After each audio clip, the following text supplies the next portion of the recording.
मंजू, ये कितना गीला पोछा लगा रही है? लादी कब सूखेगी? 50 बार समझा चुकी हूँ।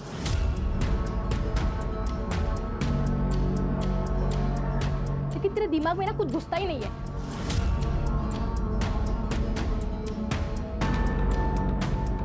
यूजलेस।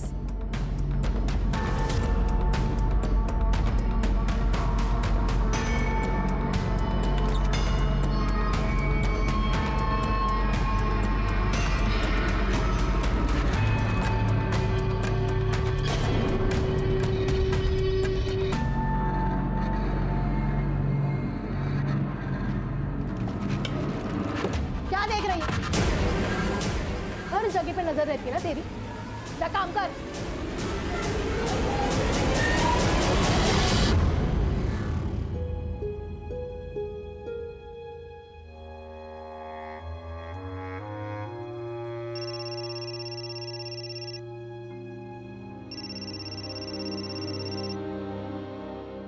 किशोर, ताई का फोन है।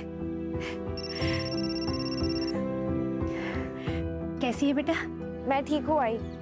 पैसे मिल गए थे ना? एकदम सही समय पर।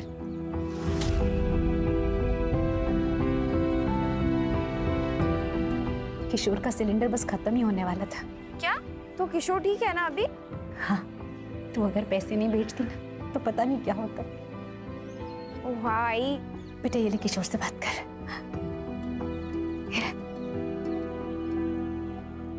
ताई, अब मुझसे मिलने कब आओगे?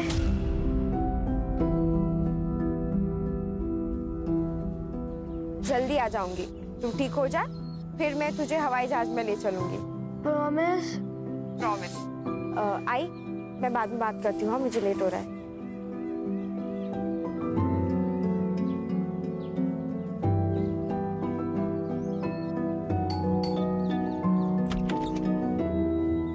टाइम मिला तुझे वापस आने का?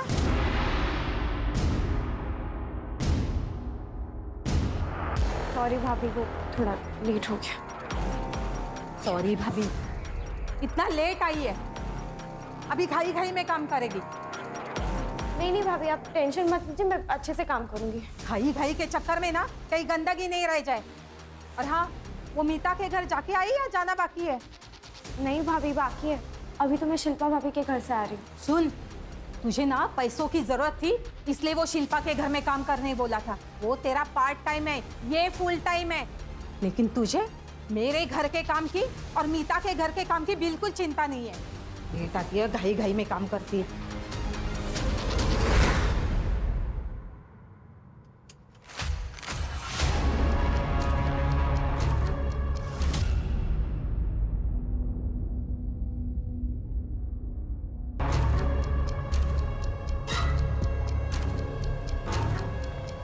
मीतू, मैं जा रहा हूँ। आई, मैं जा रही हूँ। मंजू, चॉकलेट तेरे लिए, बाद में खा लेना, ठीक है? लेना, और आई को बोलना मत।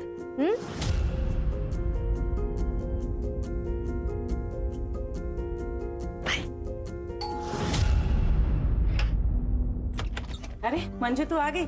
अच्छा। जी भाभी।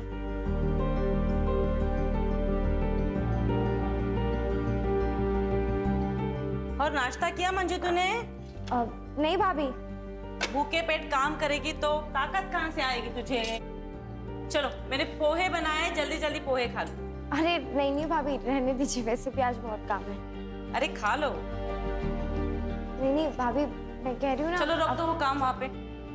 अरे नहीं तू भाभी, बैठ जा। अभी झाड़ू फिर भाभी के नहीं, घर बाद में करते हैं ना काम। तू बैठ जा, बैठ जा। चलो पोहे खा ले, ठीक है? मैं आती हूँ।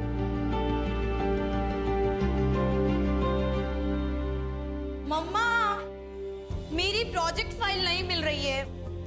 आपने देखी क्या? दीदी एक मिनट, मैं ढूंढ देती हूँ। You eat, sweetheart. I'll find it.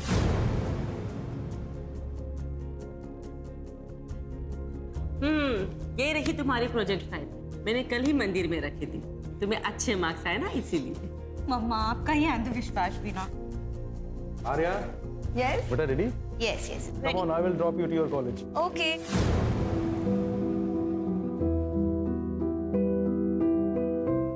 Mamma. Bye बेटा। Bye bye Manju.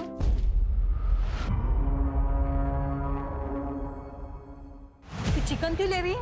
वो मैं जब बना रही थी तो आपने इसे साइड में रखा था तो मुझे लगा मेरे लिए होगा। तू कोई महारानी है क्या कि तेरे लिए मैं अलग से निकाल के रखूंगी? ये हमारे कुत्ते के लिए। तेरा खाना इधर है, ये ले, गरम कर ले इसे। ये छोले तो मैंने पिछले हफ्ते बनाए थे ना, तो क्या हुआ, खाना फेंक दूं? खा ले चुपचाप। एक हफ्ते का पुराना खाना और तुमने खा लिया मंजू?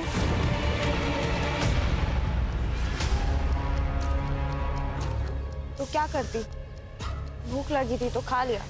ये लोग ना बाइयों के साथ ऐसे ही बर्ताव करते। नीता भाभी, देविका, आर्या, नवीन सर, ये सब अच्छे, लेकिन बाकी सब तो हैवान है, हैवान।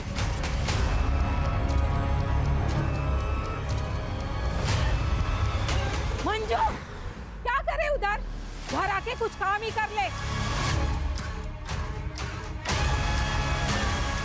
क्या चक्कर क्या चल रहा है वो वॉचमैन देवेंद्र के साथ? सुन, अगर पेट से हो गई ना तो घर से बाहर फेंक दूंगी तुझे। नहीं भाभी, आप जैसा सोचो ऐसा कुछ नहीं है। अब मुंह बंद कर, जल्दी जाके सब्जियां लेके आ।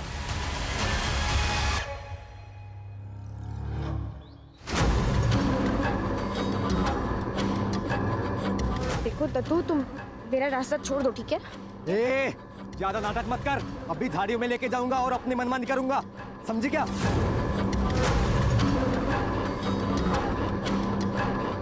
क्या बकवास कर रहे हो तुम? तेरे को बकवास लगता है? हाँ, बकवास लगता है? तू ऐसे नहीं मानेगी।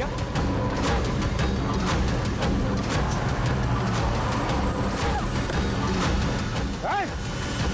छोड़ दे। हाँ? तो ठीक तो ना मंजू? मंजू, छोड़ूंगा नहीं मैं तुझे। हाँ? चल घर चल, चल चल चल।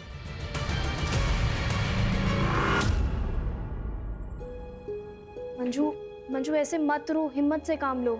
अच्छा हुआ बाई चांस नवीन वहाँ पे पहुँच गए थे, वरना पता नहीं वो गुंडा उसके साथ क्या करता। इतनी सारी मेड्स है जो काम करने बाहर जाती है, उन्हें तो कोई नहीं छेड़ता। सारे आशिक इसके ही पीछे लगे पड़े। तूने उकसाया होगा ना उसे? यार बस करो ना। बस सारी गलती मेरी ही दिखती तुम्हें। मंजू एक काम कर, तू उठ, अंदर जाके आराम कर। हाँ आराम कर जाके, सारे काम मैं करने बैठी हूँ इधर।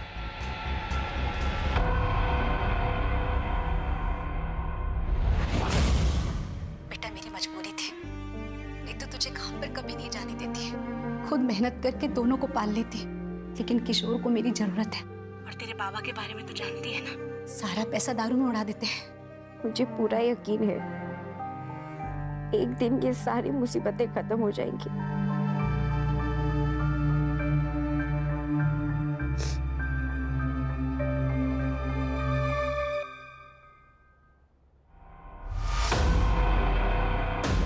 तूने अभी बेडरूम साफ किया ना?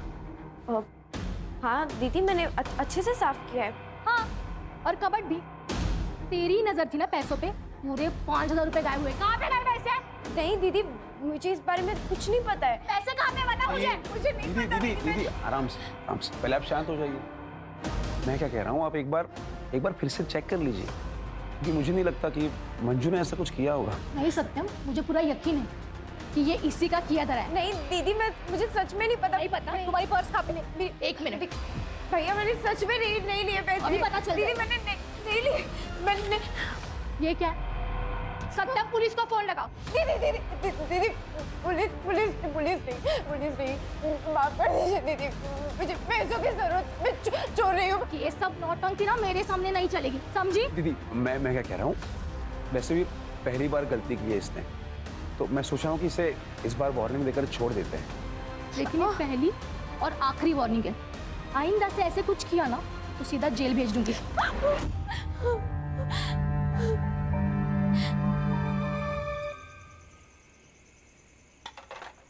मंजू क्या कर रही है? चलते। अरे लेकिन कहाँ? अरे यार, मम्मा पापा देविका के पेरेंट्स के साथ बाहर गए, हम भी कहीं चल के पार्टी करते हैं ना। लेकिन दीदी हम जा कहाँ रहे हैं बताइए तो। अरे तुम बैठो, हम लॉन्ग ड्राइव पे जा रहे हैं। सिट।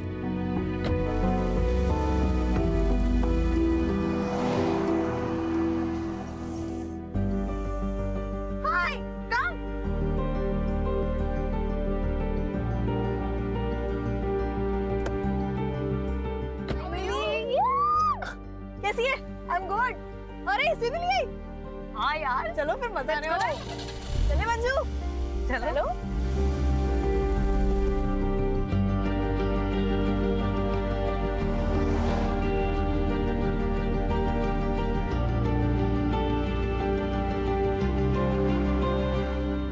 अरे हाँ सीना, ये हम कहाँ गए? एक सेकंड, गाड़ी साइड में लगा। चरक लेना। दीदी मंजू सुनो, तुम यहाँ पे वेट करो, हम लोग बाहर देख कर आते हैं। ठीक है? लेकिन हाँ हम लोग आ रहे हैं। वेट करना।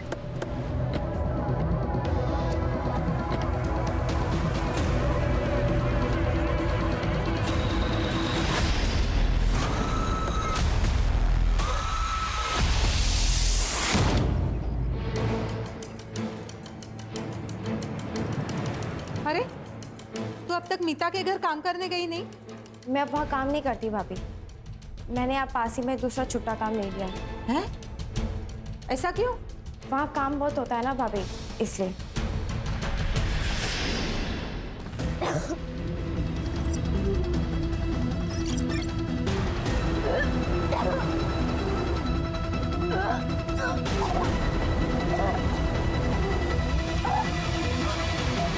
किसका पाप है तेरे पेट में? किसका पाप है? उस वॉचमैन का ना? बोलती क्यों नहीं? चिल्ला क्यों रही है? तू मंजू रो क्यों रही है? अपने कर्मों का भुगत रही है, पेट से महारानी। क्या? जो बता, बच्चे का बाप कौन है? बता। ना बताना ना बताए, वैसे भी हम कौन सा इस पाप को अपने घर पालेंगे। सामान बांध और निकल मेरे घर से। चल भाभी, निकल भाभी।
सर, पास के झोपड़पट्टी वाले को नाले में थैलियाँ मिली है। इस थैली के अंदर बॉडी के टुकड़े मिले।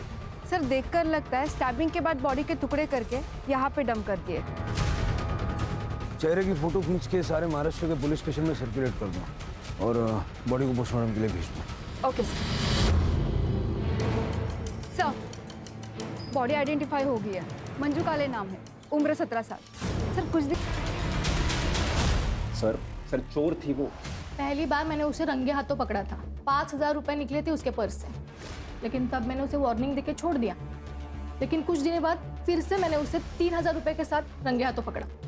फिर मैंने डिसाइड कर लिया कि उसे नौकरी से निकालना होगा। उस पर तरस खा के मैंने काम पे रखा था। 1 नंबर की कामचोर थी वो। काम पे कम और घर के बाकी सामानों पे ज़्यादा नज़र थी उसकी। और तो और सर थोड़ी मूडी भी थी। इन लोगों को बस मुफ्त का पैसा चाहिए होता है। वैसे तो मंजू मेनली नवीन और बलराज के घर पे काम करती थी, पर उसे पैसों की बहुत ज़रूरत थी, इसलिए मैंने उसे पार्ट टाइम जॉब पे रख दिया था। पर मुझे क्या पता था कि वो हमारे घर पे ही चोरी करेगी। गणेश भाई सर, मंजू जहाँ जहाँ काम करती थी ना, वहाँ के एड्रेस जरा लिखवा दीजिए।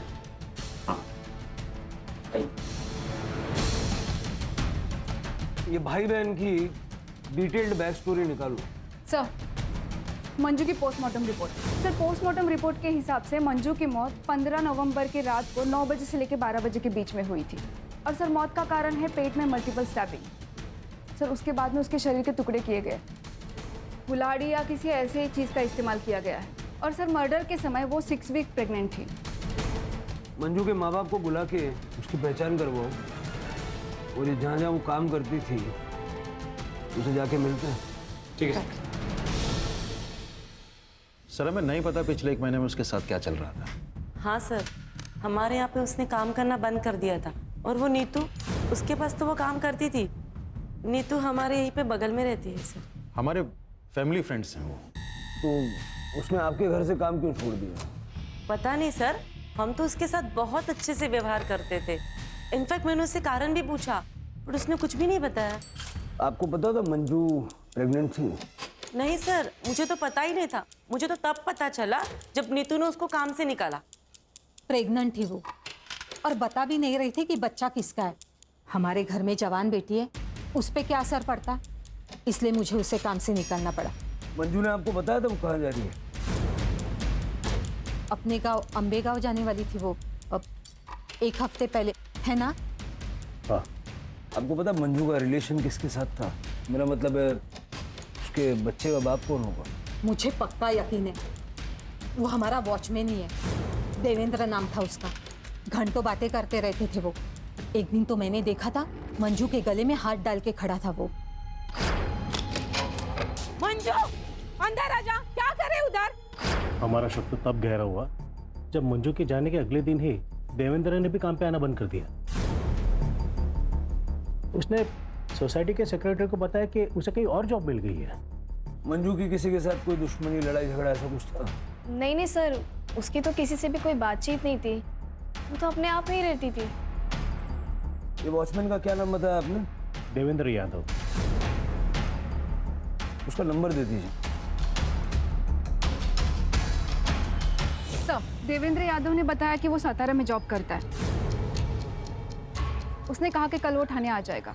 और सर, ये शिल्पा के भाई सत्यम को जुए खिलाता है। इसने बहुत सारे लोगों से पैसे भी उधार ले रखे हैं। इतना नहीं, इसने बहुत सारे लोगों से मारपीट भी की है। मतलब हो सकता है कि पैसों का जोल सत्यम ने किया और इल्जाम मंजू पे डाल दिया। लेके आओ इस सत्यम को। तो तूने शिल्पा से पैसे नहीं चुराया? सर वो मैंने कहा ना सर, मैंने कोई पैसे नहीं लिए सर। चोरी तो मंजू ने की थी सर। तो फिर मटके वालों को 10,000 कहाँ से दिए? कहाँ से दिया 10,000?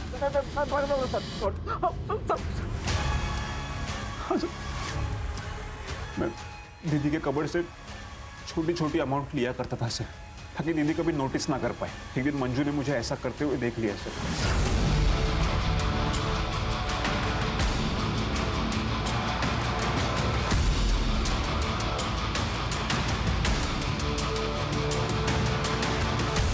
अगर दीदी को कुछ भी बताने की कोशिश भी की ना, जान से मार दूंगा।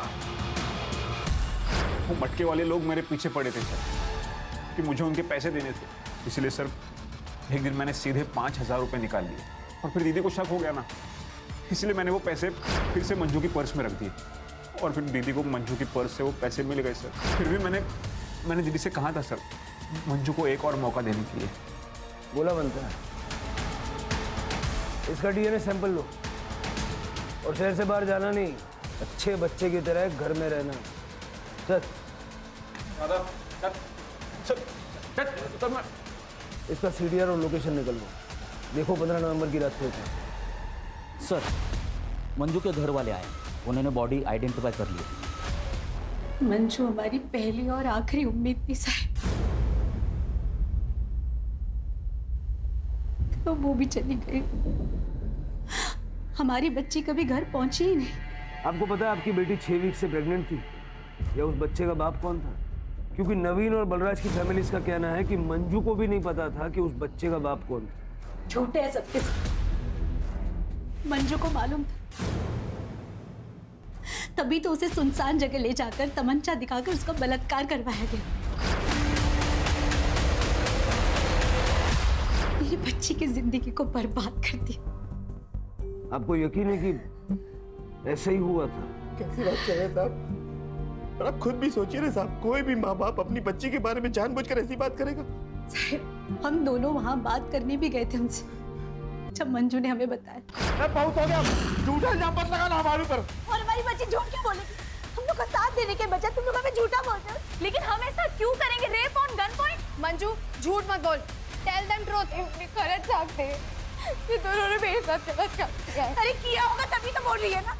उन दोनों लड़कियों ने अपनी गलती मानने से इनकार कर दिया और उनके घर वालों ने मामले को रफा दफा करने के लिए मंजू को हर महीने 25,000 देने का वादा किया। आई बाबा, मुझे घर ले चलो ना, मुझे यहाँ काम नहीं करना है। हम जाके पुलिस कंप्लेन कर देते हैं ना। तूने सुना नहीं क्या कहा उन्होंने? 25,000 रुपए महीना। किशोर को ठीक करना है या नहीं? बेटा, बाबा एकदम ठीक कह रहे हैं। मैं तुझे घर ले जाती, लेकिन अगर किशोर को ठीक करना है ना, तो तुझे काम करना पड़ेगा। मजबूरी है हमारी। मान जा। वो आखिरी बार था जब मैंने अपनी बच्ची को गले से लगाया था, और दत्तू तो उसे पहले से ही परेशान कर रहा था। ये दत्तू कौन है?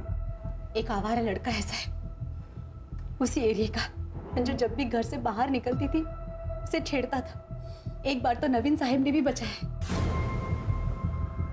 तो आपने पुलिस कंप्लेंट नहीं की?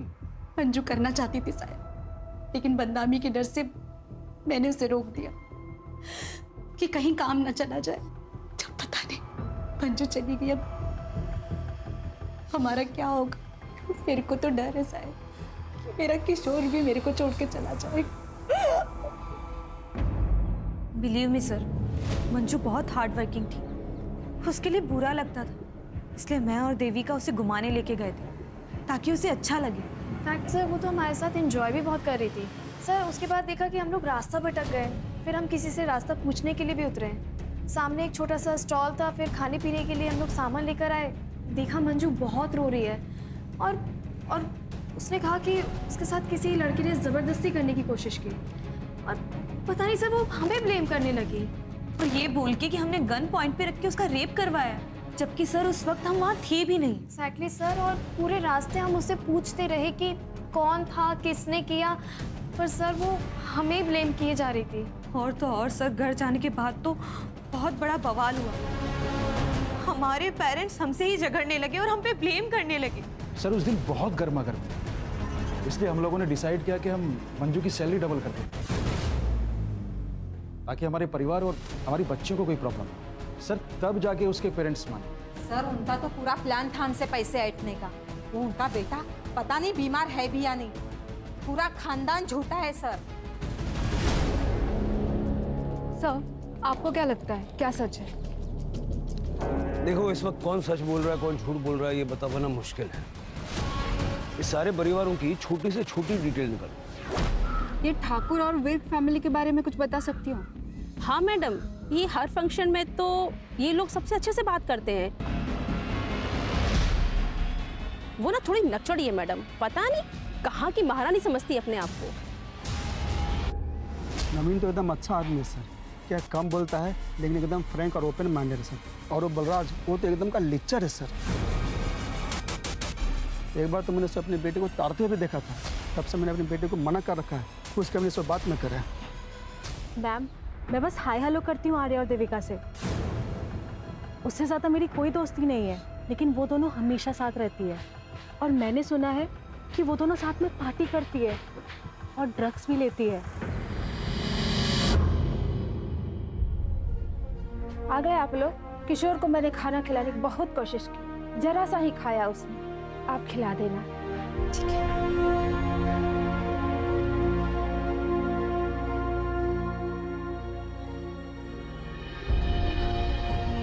आई बाबा, अब टाइम वापस कभी नहीं आएगी ना? आई तुम रो क्यों रहे हो? ताई नहीं आएगी? ताई मेरी याद आ रही है, आई मिस यू ताई।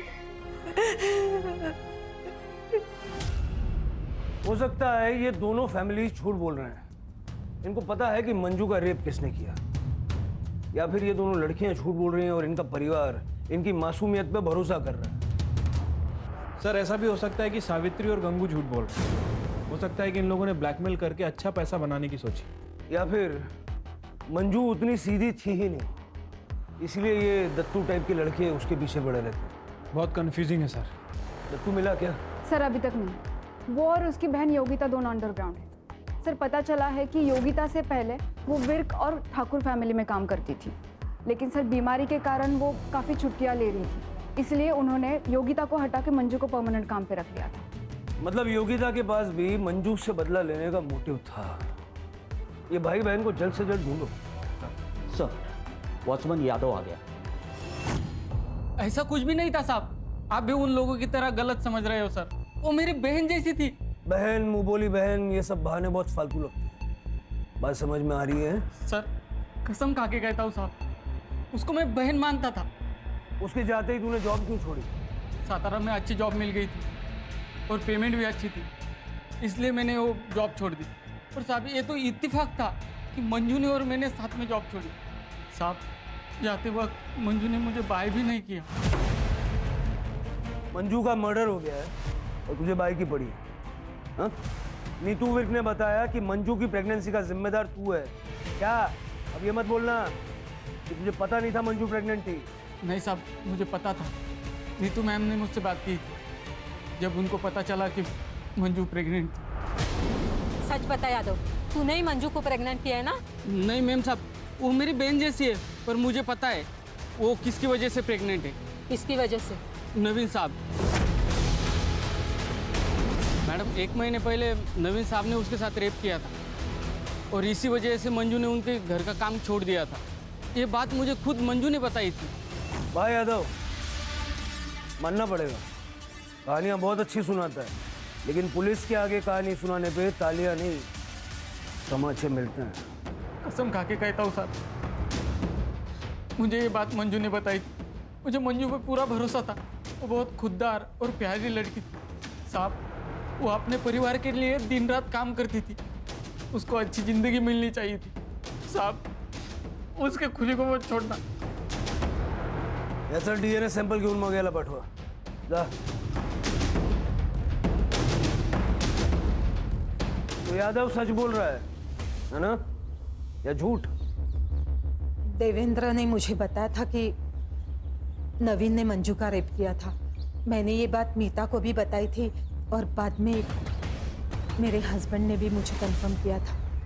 मतलब तुम भी ये बात पहले से जानते थे? जी सर, नवीन ने 1 महीने पहले ही मुझे बताया था। जिस रात मंजू ने लड़कियों पे इल्ज़ाम लगाया कि गन पॉइंट पे उसका रेप करवाया गया।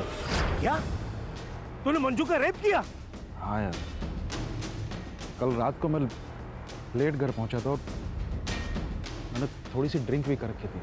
मंजू ने जब मुझे बताया कि किसी ने गन पॉइंट पे उसका रेप किया तो यार मैं अपने ऊपर कंट्रोल नहीं कर पाया। मैं आउट ऑफ कंट्रोल हो गया था। और सच बताऊं तो मुझे उसके ऊपर गुस्सा भी था यार। उसने बेवजह हमारी बच्चियों को इसमें घसीटा है। मैं तो सिर्फ कंसोल करने की कोशिश कर रहा था यार। बस बैठ, रो मत, मैं हूं ना।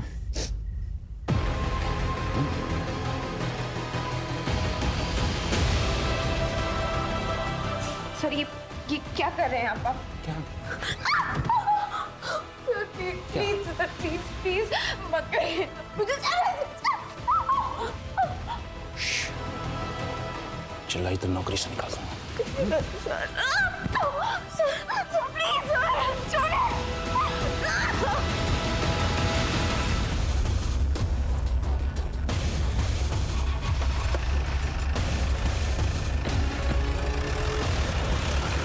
पता है, किसी के चेहरे पे तो जाना ही नहीं चाहिए। किसे पता था कि नवीन एक रेपिस्ट होगा? सर, दत्तू और उसकी बहन योगिता मिल गए हैं। गांव में छुपे हुए थे, कांस्टेबल जादव लेकर आ रहे हैं। सर, सत्यम राठी की इस लोकेशन हिसाब से 15 नवंबर की रात को वो अपने घर पे ही था और सर उसके डीएनए भी फीटस से मैच नहीं हुए हैं। ये यादव की डीएनए रिपोर्ट आई? सर वो अभी तक आए नहीं है और मैंने ऐसा कुछ नहीं किया। और तू हीरो, तूने मंजू का रेप किया ना? अपनी दीदी का रास्ता साफ करने के लिए उसका मर्डर कर दिया। बोल वरना। नहीं साहब, वो सब तो मैं ड्रामा कर रहा था उसको डराने के लिए। रेप किया? मैं तो उसको जिंदा जलाने के लिए बोलता था। तू मुझे जलाना चाहता है ना, मेरा रेप करना चाहता है ना, तो ठीक है, एक काम कर, तू ना मुझे मार ही दे, पर तू मुझसे एक वादा कर कि मेरे मरने के बाद तू मेरे भाई का, उसके इलाज का और मेरे आई बाबा के 2 वक्त के रोटी का इंतजाम करेगा, क्योंकि अगर मैं नहीं रही ना तो मेरे पीछे उनके देखभाल के लिए कोई नहीं है। बोल, करेगा तू ये सब? हाँ? मुझे मंजू से प्यार हो गया था। मैं 1-2 बार उसको मिलने के लिए गया था। मैं तुझे बहुत चाहता हूँ। शादी बनाएगी तू मेरे साथ? तुम मेरे बारे में कुछ जानते नहीं हो, तो फिर नहीं पता मेरे साथ क्या हुआ है। बहुत गलत हुआ है मेरे साथ। मुझे जानना भी नहीं है। वो जो उस दिन कार में जो हुआ था उसे भूल जा। क्या? तुम्हें कैसे पता कि उस दिन मेरे साथ? हाँ? ये जो मंजू ने इल्जाम लगाया था कि गन पॉइंट पे किसी ने उसका रेप किया, ये बात सच है? हाँ साहब, जिसने उसका रेप किया था वो ड्रग बेचता है। अच्छे से जानता है अपन उसको, दोस्त है मेरा। मैंने एक बार उसको मंजू के बारे में मेरे मन की फीलिंग्स को बताया था और उसको मैंने मंजू का फोटो भी दिखाया था। तब वो थोड़ा अलग ही बिहेव करने लगा। वो मेरे को बोला कि मैं मंजू के बारे में एक बार सोच लूं, क्योंकि उसको गन पॉइंट पे मंजू के साथ रेप करने के लिए फोर्स किया गया था। साहब, ये सुनकर मैं तो सदमे में चला गया। मैंने उसको पूछा, पर उसने नहीं बताया कि किसने उसको फोर्स किया। बोला कि वो कस्टमर था। कहाँ मिलेगा ये गोपी?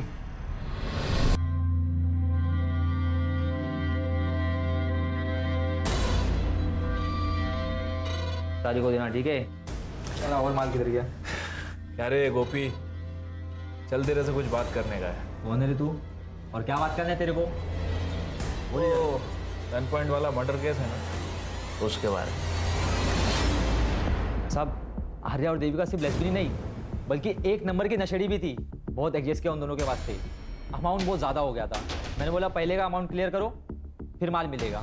फिर साहब वो लोग ने 1 महीने पहले एक सुनसान जगह पे बुलाए थे साहब।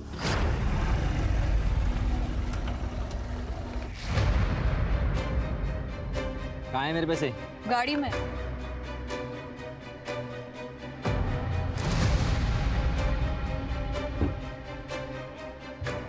अबे ये क्या है? कहाँ है मेरे पैसे? अबे यही है तेरा पेमेंट, चल भरपूर ले। क्या कर रहे हो तुम लोग?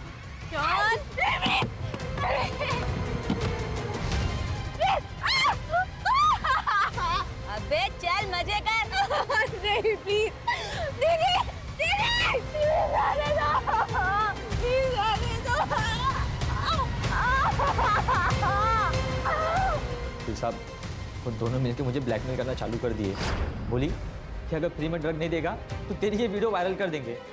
मैं क्या करता साहब? ये वीडियो देख लीजिए साहब, उन दोनों ने मुझे भेजा था। इसका डीएनए सैंपल लो। सर सर, मेरे को क्यों sir? Sir sir please sir. तो ये वीडियो सच है? तुम दोनों ने मिलके गोपी को फोर्स किया कि वो मंजू का रेप करे? जी मैम, हम ये वीडियो दिखा के फ्री पे ड्रग्स लेंगे। और वो गन कहाँ से आई? सर वो गन नकली थी। हाँ सर, ये देखिए, हमने ऑनलाइन ऑर्डर की थी। ये देखिए, गन नकली थी सर।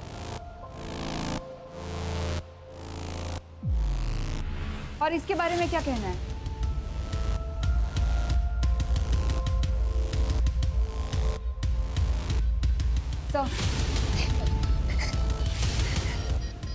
बच्चे क्या कर रहे हैं? कभी जानने की कोशिश की आपने? सारे माँ बाप को लगता है कि हमारे बच्चे बहुत अच्छे हैं, बहुत सीधे हैं, लेकिन बच्चों की हरकतों पे नजर रखने की जिम्मेदारी भी माँ बाप की होती है। क्यों चला दो गिन्ना? चलो।